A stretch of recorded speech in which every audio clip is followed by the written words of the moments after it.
بسم اللہ الرحمن الرحیم۔ حضور رحمت صلی اللہ علیہ وآلہ وسلم نے فرمایا، قیامت متاع ہے اور دنیا کا بہترین متاع صالحہ عورت ہے،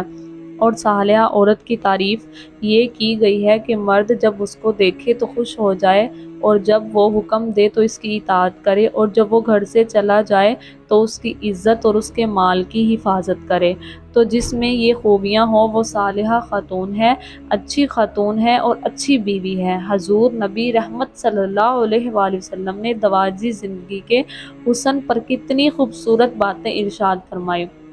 فرمایا، عورت کے بیوی کے مزاج سے آپ کو موافقت نہیں، اور اس کی کچھ عادتیں تم کو ناپسند ہیں، اور اس کی کچھ ایسی عادتیں بھی ہوں گی جو تمہیں پسند ہوں گی۔ تو ادھر بیوی کو یہ ارشاد کیا کہ اللہ کے علاوہ کسی کو سجدہ جائز ہوتا تو میں خاتون کو حکم دیتا کہ وہ اپنے خاوند کو کرے۔ اگر خاتون اس مد نظر رکھے تو شوہر کو شکایت پیدا نہیں ہو سکتی۔ اگر شوہر اس حدیث کو مد نظر رکھے تو اس کی کچھ عادتیں مجھے ناپسند ہیں اور کچھ عادتیں ایسی بھی ہیں جو مجھے پسند ہیں۔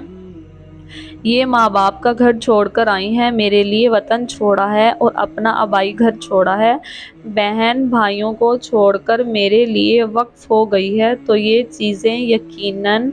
مرد کے لیے اس عورت کی محبت کو پیدا کرنے کے لیے کافی ہیں۔ طلاق اگرچہ مرد کا شرعی حق ہے، اگر عورت نبھانا ہوتا طلاق دینا ناگزیر ہو جائے تو طلاق دینا ہی بہتر ہے،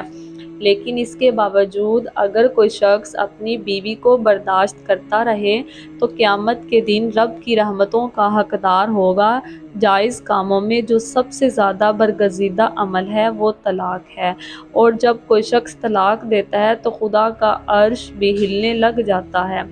امرے مردودہ اس خاتون کو کہتے ہیں جس کے شوہر نے اس کو طلاق دے دی ہو اور وہ اس قابل نہیں ہے کہ اس کا دوبارہ نکاح ہو سکے، پہلے ہی بڑی مشکل سے نکاح ہوا تھا، بدصورت تھی، جہیز نہیں لا سکتی تھی، تو پہلے بڑی مشکل نکاح ہوا تھا، اب طلاق ہو گئی تو رب تو اور زیادہ امکان مشکل ہو گیا، تو اپنے باپ کی دہلیز پر بیٹھ زیادہ بھی نہیں ہے، چونکہ امکان ہی نہیں ہے، تو اس عورت کو شریعت میں کہتے ہیں امرے مردودہ، لٹائی گئی خاتون۔ حدیث میں آتا ہے کہ کل اس خاتون کے باپ کو اس کے گناہوں کی وجہ سے جہنم کا حکم ہوگا، تو یہ جہنم اور اپنے باپ کے درمیان آڑ بن کر کھڑی ہو جائے گی اور رب سے بحث کرے گی، اے میرے مالک، نہ تم نے مجھے شکل دی نہ عقل دی، سسرال نے قبول نہ کیا اور خاوند نے دھتکار دیا، یہ ایک بوڑھا باپ ہی تھا جو میری ضرورتوں کو پورا کرتا تھا اور محنت مزدور کر کے میرا پیٹ پالتا تھا،